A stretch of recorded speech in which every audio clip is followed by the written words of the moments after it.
नमस्कार, मैं डॉक्टर सुनील।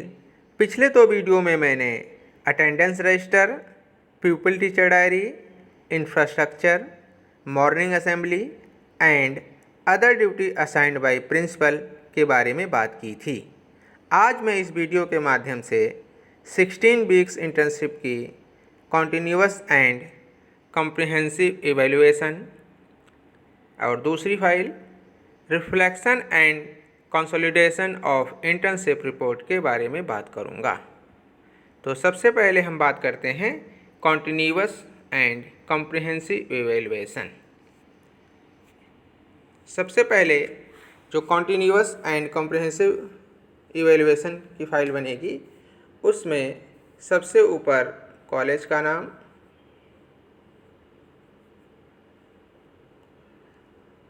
फिर कॉन्टिन्यूअस एंड यानी कि जो फाइल है वो लिख दिया जाएगा और यहाँ पर submitted by and submitted to लिख दिया जाएगा।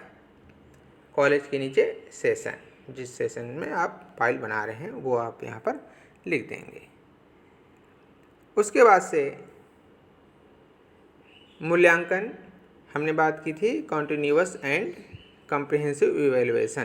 तो इवैल्यूएशन क्या है, इवैल्यूएशन कितने प्रकार की होती है, ये हम पूरा थ्योरेटिकल एस्पेक्ट देके और उसके बाद से हमने विद्यालय में किस तरीके से इवैल्यूएशन की प्रक्रिया को फॉलो किया है या उसको किया है वो हमें इसमें लिखना होगा। तो सबसे पहले देखिए मूल्यांकन की परिभाषा या मूल्यांकन के बारे में बताते हुए चला गया है, फिर मूल्यांकन का अर्थ, फिर मूल्यांकन की परिभाषा, फिर मूल्यांकन किस तरीके से किया जाता है। और मूल्यांकन हम सिर्फ सिर्फ स्टूडेंट का ही नहीं करते हैं, मूल्यांकन एक प्रोसेस है जिसमें कि सारी चीज़ें इन्वॉल्व होती हैं, वो सारी चीज़ में बताई गई हैं। फिर उसके बाद से मूल्यांकन के उद्देश्य हो गया। फिर उसके बाद से मूल्यांकन का महत्व वो बताया गया है। उसके बाद से मूल्यांकन की प्रविधियाँ, कौन कौन सी मूल्यांकन की प्रविधियाँ हैं तो वो यहाँ पर बताई गई हैं। ये सारी चीज़ें लिखित, मौखिक, प्रयोगात्मक, ग्रेडिंग, निबंधात्मक और वस्तुनिष्ठ, ये सारे इसके टेक्निक्स हैं कि किस तरीके से मूल्यांकन किया जाता है और आप आगे चलकर इन्हीं विधियों का प्रयोग करके स्टूडेंट्स का मूल्यांकन भी करेंगे। फिर मूल्यांकन के प्रकार में संरचनात्मक और योगात्मक 2 प्रकार बताए गए हैं, फॉर्मेटिव एंड समेटिव। फिर उसके बाद से आएगा, फिर उसी में ये सारी चीज़ें एक एक करके समझाई गई हैं, फॉर्मेटिव क्या है, समेटिव क्या है और योगात्मक मूल्यांकन के बारे में बताया गया है। फिर सतत एवं व्यापक मूल्यांकन, कॉन्टिन्यूअस एंड कॉम्प्रिहेंसिव इवैल्यूएशन के बारे में बताया गया है कि किस तरीके से कॉन्टिन्यूअस मूल्यांकन किया जाता है। फिर व्यापक मूल्यांकन का अर्थ यह बताया गया है, फिर उसकी विशेषताएं बताई गई हैं।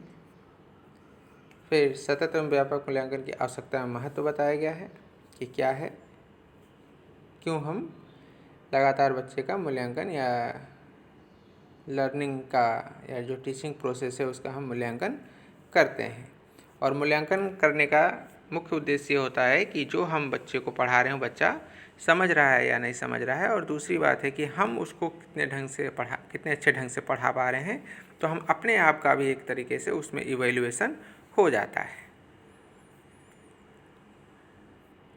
फिर विद्यालय में मूल्यांकन किस तरीके से किया जाता है या किस तरीके से इस फाइल के द्वारा की गई है, क्योंकि जब आप इंटर्नशिप में जाएंगे तो आपको 4 महीने या 16 वीक्स वहाँ पर पूरी तरीके से लगे रहना है। तो उसमें जो आपको सब्जेक्ट मिले हैं उन सब्जेक्ट्स को आप पढ़ाएंगे और आप अपने बच्चों की अचीवमेंट और आपने कितने अच्छे ढंग से पढ़ाया है, इसको करने के लिए आप इवैल्यूएशन करेंगे। और इवैल्यूएशन करने के लिए वो आपके ऊपर होगा कि आप किस तरीके से उसका इवैल्यूएशन करते हैं। विद्यालय की एक स्ट्रेटजी होगी कि हम इनकी मंथली एग्ज़ाम कराएंगे या 6 मंथ पे कराएंगे या 2 महीने पे कराएंगे या वीकली करवाएंगे, वो सारी चीज़ें होती हैं। और उसमें आप अपने द्वारा जो भी चैप्टर पढ़ाए गए हैं या जो भी कंटेंट पढ़ाया गया है उसको आप इवेलुएट करते हैं, और आप ये भी साथ साथ में देखते हैं कि आपने जो पढ़ाया है उसमें बच्चा कितना अचीवमेंट कर रहा है। और पहले टेस्ट में, फिर दूसरे टेस्ट में, फिर तीसरे टेस्ट में आपको ये भी देखना होगा कि जो बच्चे का अचीवमेंट है वो धीरे धीरे बढ़ रहा है या घट रहा है। अगर घट रहा है तो कहीं ना कहीं बच्चा इंटरेस्ट नहीं ले रहा है, तो हमें उसे मोटिवेट करने की भी ज़रूरत है। इवेल्युएशन का मतलब यही होता है कि बच्चे का अचीवमेंट लेवल अगर नहीं बढ़ रहा है तो हम फिर उसमें देखें और स्ट्रेटजी अपनी बदलें और फिर उसके आधार पे हम उसको पढ़ाएं। तो अब आप जब मूल्यांकन करेंगे तो उसमें आप ट्रू एंड फॉल्स के क्वेश्चन भी लेंगे, असाइनमेंट भी दे के आप उसको देख सकते हैं कि जो आपने पढ़ाया उस असाइनमेंट को किस तरीके से आप प्रोजेक्ट दे रहे हैं, वो उसको कंप्लीट कर रहा है कि नहीं कर रहा है। तो ये विद्यालय में इंटर्नशिप के द्वारा जो भी स्ट्रेटजी आपकी रही है वो आप कर रहे हैं। जैसे इसने 2 या 3 चैप्टर पढ़ाने के बाद छात्रों का टेस्ट लिया है और उसमें बहुविकल्पी प्रश्न, सत्य असत्य, लघु उत्तरीय प्रश्न, दीर्घ उत्तरीय प्रश्न, सारे प्रश्न पूछकर, ताकि सारी चीज़ों का हम कॉग्निटिव, अफेक्टिव, साइकोमोटर की जो बात करते हैं वो सारी चीज़ें इसमें आ जाएं और बच्चे को हम इवेलुएट कर सकें और उसकी एक रिपोर्ट भी बनाएं कि बच्चा किस तरीके से। तो ये देखिए, पहला एक क्लास 6 के लिए 22 मार्क्स का एक पेपर बनाया गया है और इस पेपर को बच्चे के ऊपर एडमिनिस्टर किया गया होगा या बच्चे का अचीवमेंट टेस्ट किया गया होगा और उसमें ये क्लास 6 का है और इसमें बच्चे ने साइंस में ये मार्क्स गेन किए। तो आपको ये भी देखना होगा कि ये तो सिर्फ एक साइंस का हो गया, अगर आप क्लास टीचर हैं तो आपको पूरी क्लास का देखना पड़ेगा और पूरे सब्जेक्ट का देखना पड़ेगा और पूरे सब्जेक्ट के आधार पे फिर आप उसको देखेंगे कि बच्चे का सारे सब्जेक्ट वाइज किस तरीके से इवेल्युएशन किया गया है और किस तरीके से उसमें किस सब्जेक्ट में कमी आ रही है। फिर दूसरा, इसने तुरंत या कुछ दिन बाद एक दूसरा पेपर लिया क्लास 6 का ही और फिर उसका अचीवमेंट टेस्ट ये निकल कर आया। अचीवमेंट इसका इस तरीके से बढ़ रहा है। तो इसमें आपको मंथली, वीकली या 15 दिन के बाद आपको टेस्ट लगातार लेते जाना है, या फिर अपना एक बना लेना है कि मैं 2 चैप्टर पढ़ाने के बाद इनका टेस्ट लूँगा और देखूँगा कि उसमें क्या स्थिति है। क्योंकि अगर आप हर 2 चैप्टर के बाद या हर 1 सप्ताह के बाद अगर उनका टेस्ट लेते रहेंगे तो बच्चे भी अवेयर रहेंगे और जो हमारा ऑब्जेक्टिव है वो पूरा होता रहेगा। फिर एक क्लास 7th का है साइंस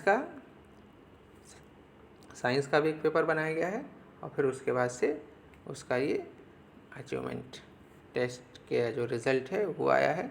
इसमें कुछ बच्चे एब्सेंट हैं तो एब्सेंट चढ़ा दिया गया है और फिर इसके बाद से रिपोर्ट, यह हमने सिर्फ कुछ पेपरों के लिए हैं। आप जितने टेस्ट लेंगे वो सारी चीज़ें इस फाइल में मेंशन करते जाएंगे। इस बच्चे ने जो फाइल मेंटेन की है 4 महीने में कम से कम इसने 12 टेस्ट लिए थे, हमने बाकी स्किप कर दिए हैं क्योंकि आपको एक आइडिया देना था और उस आइडिया से आपको पता चल गया कि अगर सप्ताह में आप 2 टेस्ट ले रहे हैं, इस सप्ताह में 1 टेस्ट ले रहे हैं तो आपको महीने में 4 टेस्ट की रिपोर्ट तैयार करनी होगी। तो और उसके बाद से फिर यहाँ पर एक रिपोर्ट फाइनल कि किस तरीके से बच्चों का टेस्ट लिया गया और उनका रिज़ल्ट किस तरीके से आगे आया और उसके बारे में बताया गया है। ठीक है, तो ये आपका कॉन्टीन्यूअस इवैल्यूएशन के बारे में, कॉन्टीन्यूअस एंड कम्प्रिहेंसिव इवैल्यूएशन के बारे में यह फाइल बनाई गई है। आप इसमें और भी अपना बेहतर सुधार कर सकते हैं। बेहतर सुधार मतलब कि आप पेपर और अच्छा बना सकते हैं, आप अपनी फ़ाइल को थोड़ा और अच्छे से मेंटेन कर सकते हैं। तो ये आपको एक आइडिया देने के लिए था, आप इसके आधार पे अपनी फ़ाइल और अच्छे से बनाइए। अब नेक्स्ट आता है reflection and consolidation of internship report writing. तो इसमें भी उसी तरीके से अगर आप एक ही में दोनों फाइलें कर रहे हैं तो ये फिर ये आप मेन फ्रंट पेज पे ही दोनों चीज़ें लिख लेंगे और यहाँ पर कॉलेज का नाम, सेशन यहाँ पर पड़ जाएगा, यहाँ पर सबमिटेड बाय और यहाँ पर सबमिटेड टू लिख दिया जाएगा। फिर इसके आगे आपकी रिपोर्ट तैयार होगी और इसमें आपको करना क्या है, reflection and consolidation of internship report writing में आप विद्यालय में इंटर्नशिप के लिए गए हैं 16 वीक्स के लिए। वहाँ पर आपको 16 वीक्स में क्या अनुभव हुआ, क्या आपके दिमाग पे असर पड़ा और क्या उसका पॉजिटिव या नेगेटिव असर पड़ा, यानी कि आप के ऊपर वहाँ के एडमिनिस्ट्रेशन का, वहाँ की टीचिंग का, वहाँ का जो इन्वायरमेंट था, ऑर्गेनाइजेशनल क्लाइमेट था, उसका आपके ऊपर क्या असर पड़ा उस 16 सप्ताह में, उसके बारे में आपको ये पूरी रिपोर्ट तैयार करनी है। और इसमें बहुत से बच्चे ऐसे होते हैं जिनको कि इस इंटर्नशिप में एक अच्छी छाप पड़ती है और उसके बाद से उनका एक अच्छा एक पॉजिटिव एटीट्यूड डेवलप हो जाता है टीचिंग के प्रति और फिर उसके आधार पे वो फिर अपनी अच्छी टीचिंग स्टार्ट कर देते हैं। तो इसमें टोटल आपको यही लिखना है कि वहाँ का जो टोटल इन्वायरमेंट था या जो आपने 16 सप्ताह जो काम किया है उस काम का आपके ऊपर क्या रिफ्लेक्शन पड़ा, क्या आपके ऊपर प्रभाव पड़ा।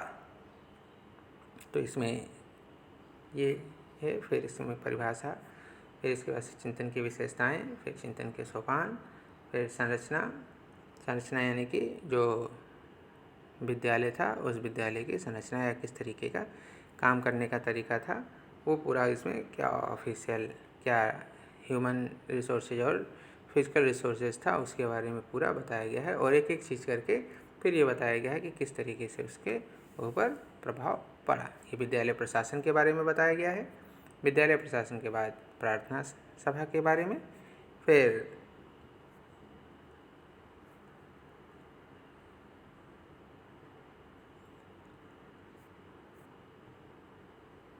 प्रार्थना सभा के बारे में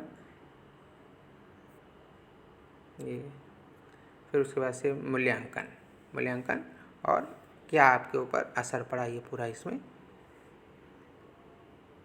किया गया। क्योंकि ये 10 सप्ताह लिखा हुआ है, 16 सप्ताह नहीं लिखा हुआ क्योंकि उसमें कोरोना स्टार्ट हो गया था, तो कोरोना के समय में 10 सप्ताह का ही हो पाया था।